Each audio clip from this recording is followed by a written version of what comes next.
Well, howdy there, Internet people. It's Bo again. So, tonight we are going to talk about icebergs, Bernie Getz, and the unsaid. There's a theory in storytelling. It has been around since storytelling first started, but it was Ernest Hemingway who gave it a name.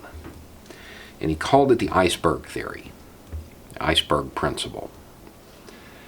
The idea behind it, simply put, is that you can delete or omit any detail, any event, anything out of a story, as long as you, the storyteller, knows it's supposed to be there. As long as you know it's supposed to be there, and you're conscious of that, the rest of the details, the rest of the action, will clue the reader or listener in. And they'll fill in that gap, creates that subtext. It's a theory I definitely believe in. We talked about it when we were talking about Disney's Icy Princess. Queen, I guess. Elsa.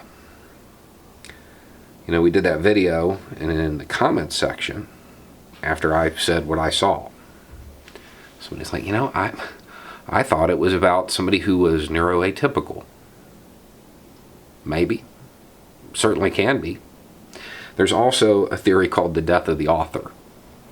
And what that basically means is once the storyteller puts it out there for public consumption, their intentions, their beliefs, what they planned, it doesn't matter anymore. Only what's interpreted by the public is what matters. That's why subtext at times can be a little dangerous. Hemingway was a master of subtext. And subtext is great because a lot of times there are things you just can't talk about. You can't say it out loud. Sometimes it's because social norms dictate that you don't talk about those subjects. Sometimes it's because there's outright censorship. And sometimes it's just the climate of the time. In 1984, not the story, the year, it was a scary time. It was a scary time. There aren't many points in American history that are like it. There was ongoing trade issues. People were worried about trade deficits, foreign debts. There was returning soldiers just come home. Our government being our government, that means we had a lot of uncared for homeless vets. Crack had just shown up. AIDS had just shown up.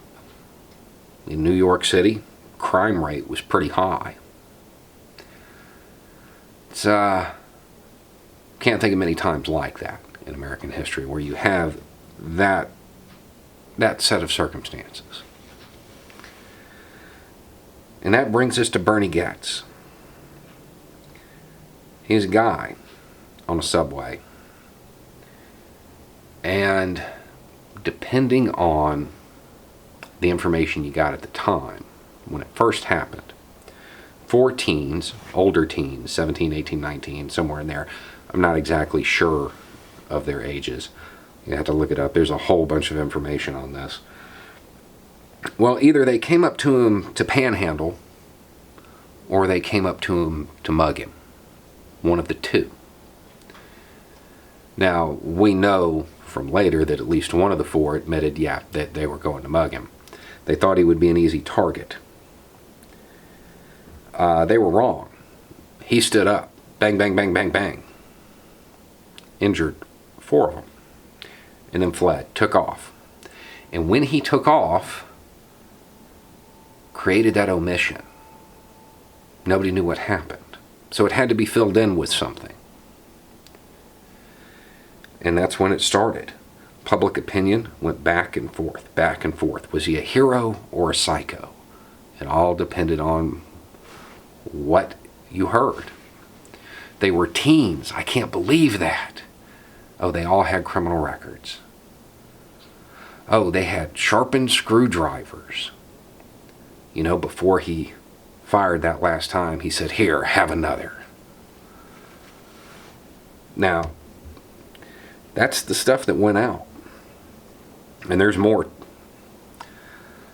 But a lot of that's not true. A lot of it was reported as fact, but not true. People were filling in the gaps because of the omission. They needed to fill in the gaps with something. And they tended to fill it in with stuff that supported their opinion, their preconceived notion, what they thought was going to happen. It's something that still happens today. When there is an absence of information, people don't look at wider pictures. They don't look at little bits of data and try to figure it out. They grasp for what they can find that will fill in the blanks to create a story they like.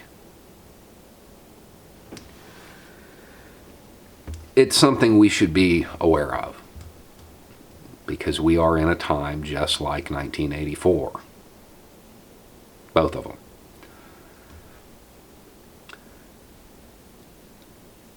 Subtext and those omissions, they can be great. They can be very powerful for illustrating the truth.